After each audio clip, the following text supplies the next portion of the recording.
How to succeed in life, কিভাবে ব্যবসায় সফল হতে হয়, কিভাবে আইকন হতে হয়। দোহা মানে আলো। দোহা মানে কি? আলো কথাটা শুনতেই লাগে ভালো। হতাশ ব্যক্তিদের জন্য এই সূরায় মেডিসিন আছে, প্রেসক্রিপশন আছে, আছে রেমেডি। এই সূরার সেন্ট্রাল থিম বা কেন্দ্রীয় আলোচ্য বিষয় হচ্ছে মুমিন কখনো হতাশ হয় না, মুমিন কখনো নিরাশ হয় না, মুমিন কখনো হাল ছেড়ে দেয় না। মুমিন ভরসা রাখে একজনের উপর। চিল্লায় বলতে হবে, তিনি কে? লা তাইয়াসু মির রাউহিল্লাহ, ইন্নাহু লা ইয়াইয়াসু মির রাউহিল্লাহি ইল্লাল কওমুল কাফিরুন। সাইয়েদনা ইয়াকুব আলাইহিস সালাম তার ছেলেদেরকে বলেছিলেন, কলিজার টুকরা, আমার বাছাধনেরা, আল্লাহর রহমত থেকে নিরাশ হয়ো না। আল্লাহর দয়া, কৃপা, করুণা, মার্সি, ব্লেসিংস এন্ড বাউন্টিজ থেকে নিরাশ হয়ো না। কাফেররা ছাড়া আল্লাহর রহমত থেকে কেউ নিরাশ হয় না। মুমিন কখনো আল্লাহর রহমত থেকে নিরাশ হয় না। হ্যাঁ, মুমিনের জীবনে বিপদ আসে, ক্রাইসিস আসে, সংকট আসে। বিপদ নাই, সমস্যা নাই, পেরেশানি নাই, এরকম জীবন কারো আছে?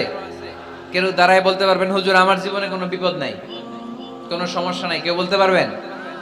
বিপদ, পরীক্ষা আল্লাহ আমাদেরকে দেয় পরীক্ষা করবার জন্য, ঠিক কিনা? বিপদ আল্লাহ আমাদেরকে দেয় আমাদের কোমরগুলোকে সোজা করবার জন্য, আমাদের পায়ের নিচের মাটিকে শক্ত করবার জন্য, প্রতিকূল পরিবেশে নিজের অবস্থানকে শক্তভাবে জানান দেওয়ার জন্য। চিল্লায় বলেন ঠিক কিনা? এজন্য যারা হতাশ, যারা নিরাশ, যারা টেন্সড, ফ্রাস্ট্রেটেড পিপল, হতাশদের জন্য এই সূরায় আছে আশা, আশার বাণী, আলোর বাণী। কারণ দোহা মানে আলো। দোহা মানে কি?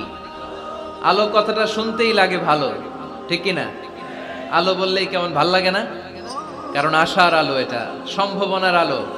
অন্ধকার দেখলে বাচ্চারা ভয় পায়, আলো দেখলে বাচ্চারা ভয় পায়। এজন্য আমরা অন্ধকার চাই না, আমরা চাই আলোর পথ। এই কোরআন এসেছে আমাদেরকে আলোকিত করতে, ঠিক কিনা? আল্লাহ রাসূল সাল্লাল্লাহু আলাইহি ওয়াসাল্লামের খুব মন খারাপ, তিনি খুব বিচলিত, তিনি খুব পেরেশান। আল্লাহ রাসূল সাল্লাল্লাহু আলাইহি ওয়াসাল্লামের পেরেশানি দূর করার জন্য সান্ত্বনার বাণী হিসেবে আল্লাহ তাআলা এই সূরাটা আল্লাহ রাসূলের জন্য ডেডিকেট করে নাজিল করেছেন। চিল্লায় পড়েন সুবহানাল্লাহ।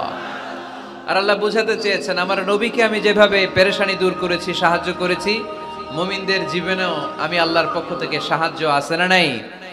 এজন্য আমরা কখনো হতাশ হব না। এই মেসেজটা যদি বাড়িতে আজকে নিয়ে যেতে পারো, চুয়াডাঙ্গার ছেলেরা, অনেকে হতাশ, ব্যক্তি জীবনে, পেশাগত জীবনে, পারিবারিক জীবনে হতাশ, চাকরি হয় না, ব্যবসায় মন্দা। যাদের ব্যবসা মন্দা, এই শাহিদুজ্জামান টরিক ভাইয়ের সাথে দেখা করবা, সফল ব্যবসায়ী, বাংলাদেশ